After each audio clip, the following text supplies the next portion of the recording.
The death penalty is unconstitutional because it's not permissible under the 8th Amendment of the United States Constitution. The 8th Amendment states excessive bail shall not be required for nor excessive fine imposed, nor cruel and unusual punishment inflicted.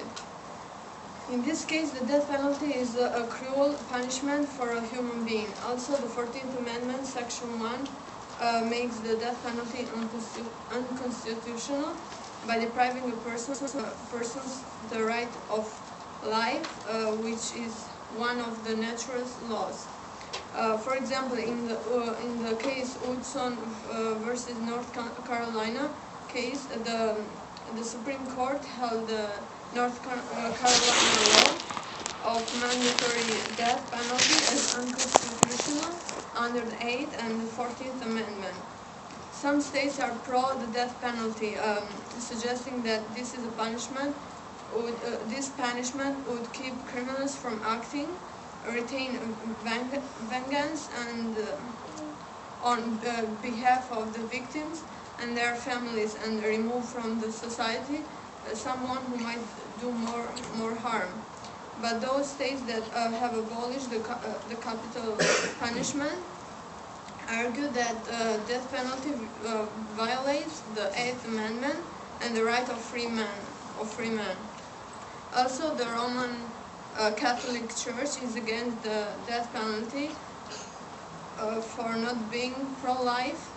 It have been said that the death penalty does not favor the poor who are unable to get expensive legal counsel. Senator Dan Duffy said, "We have spent over $100 million of taxpayers' money defending and prosecuting death row cases. The death penalty does not make our society safer. I believe it has been an ineffective and expensive way use of our scarce resources. Apart from the above, the cost of death penalty is considered. Many times, people are sentenced even if they are innocent. But when it comes to a death penalty sentence, it costs them their life even if they are not involved. According to an article in the ABA journal, a well-known defense lawyer, Lionel Barrett, revealed that he did a bad job, which led to a death sentence of Abu Ali Aburaham in Tennessee in 1987. Now Barrett takes full responsibility for not paying attention to details which could have saved his client's life. Today, 24 years later, Barrett said, "It was the perfect storm. It was the perfect storm. Everything I could have done wrong, I did. Abu Ali is now on death row because of me. I failed him." Mistakes like this also can take people on the death row. So it should not be a death penalty because some people that are sentenced are innocent, and is the same as state itself killing its own citizen. As today, just in the USA are executed 1,300 people in death penalty. The government should abolish the death penalty because of its cost and use the money to support the victim's family and assist the law enforcement. Another case that some states are arguing is to replace the sentence to life without parole.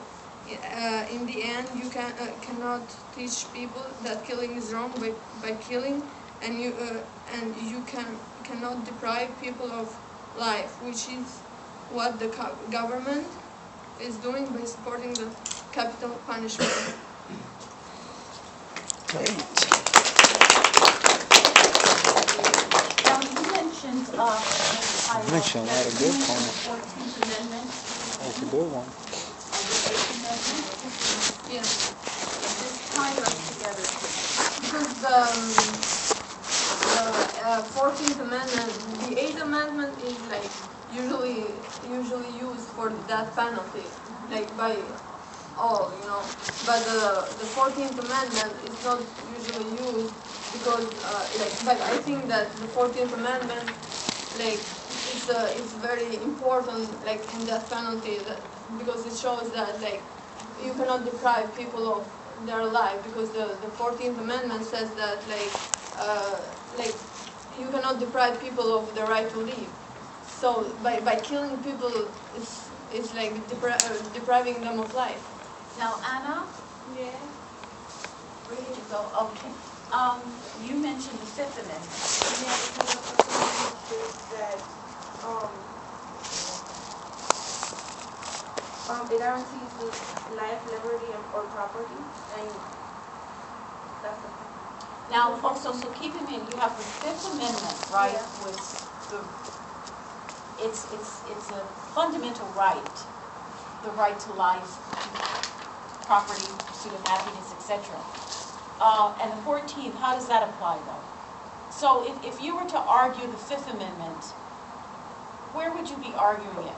You could argue it both ways. You could say you can deprive somebody of life, liberty, or property without due process, and due process is given before you're given the death penalty. Absolutely. However, you're still taking somebody's life. You're depriving them of life. So let's say there's a case that's in Massachusetts, and based on the 5th Amendment, they successfully argued that this person should not suffer the death penalty, okay?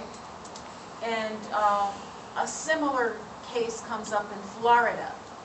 What amendment would be utilized in that particular case? Let's say the one in Massachusetts got all the way up to the Supreme Court.